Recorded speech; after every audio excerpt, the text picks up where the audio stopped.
You're listening to the Telltale Channel. Don't forget to check me out on all social media: Patreon, Twitter, Teespring, and Etsy. All links can be found in the description or on my website, telltaleatheist.com.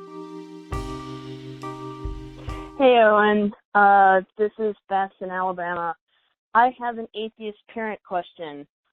I am the parent of two kids, one of which is 4, male, and in preschool.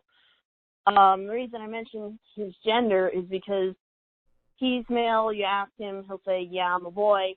But he likes wearing nail polish and can be a bit dramatic and really enjoys his art.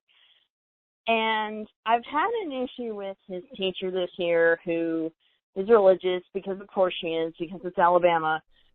And she has some, shall we say, old school religious ideas about how boys are supposed to behave. And I'm really not sure how to go about addressing this. We've already had an issue with her praying in the classroom, which I stomped all over real quick. Like, I know how to deal with that.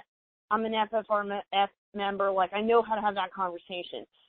My question is if you have any advice about the subtler gender role reinforcement, things around that nature, since your child's a little older and you're in a red area like I am. And I was just wondering if you had any suggestions for dealing with that situation.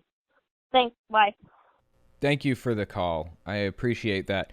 I'm just looking at the transcript right now to get an idea. Just kind of scroll back in the call because I wanted to address something very specific here. Your son, I think you said, your son really enjoys art and can be a bit dramatic and likes wearing nail polish and things like that.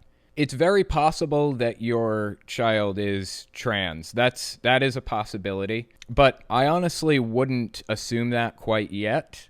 A lot of kids of various different ages and genders enjoy doing things like that. They like putting dresses on. They like wearing nail polish. They like, and this whole bit about being dramatic, that's not necessarily a female thing. I mean, men are dramatic too. So I wouldn't say that just because your kid is dramatic means that they're trans. That's a possibility. I mean, it is possible that they're trans. And if that's the case, of course, I would say you should support them 100% in their journey and experience in that.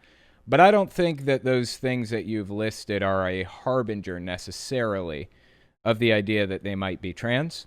At any rate, you were saying you're in Alabama and you've already had to deal with prayers in school, things like that. That does not surprise me. I'm glad to see that you're a member of FFRF, Freedom from Religion Foundation.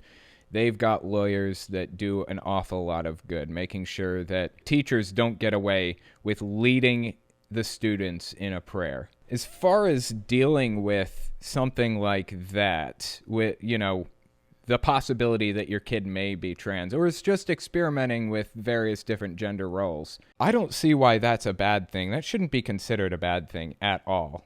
And if a teacher is acting like a fool like that, I would bring it all the way to the Board of Education. Just do everything you can to drive the point home.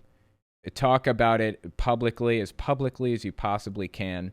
You don't know my kid, and you have no place to claim you do or take any kind of authority in their life or discourage them from living the life that they want to live. I mean, drive that nail into the coffin. Sometimes you have to be a hammer. And in some cases like prayer in schools, that's necessary, I think. Some cases like this one, your kid experimenting with different gender roles, sometimes you have to be a hammer. These people have been told 16 billion times, no prayer in school. You can sit there and pray as much as you want. That's okay. You can't lead students in prayer. That is not okay. They know this stuff. They've been told before, you don't get involved in this kid's gender roles. Why is that their place at all? Why are they spouting off at the mouth and acting like there's an issue if a kid wants to try on a dress or wear nail polish or something? Why is that their business at all? They're there to teach the kid, to educate the kid. Why are they getting involved in this at all? It does not make any sense to me. So sometimes you got to be a hammer. I don't say that very often, but in cases like this and in cases like prayer in schools and things like that, I would say you've got to be a hammer.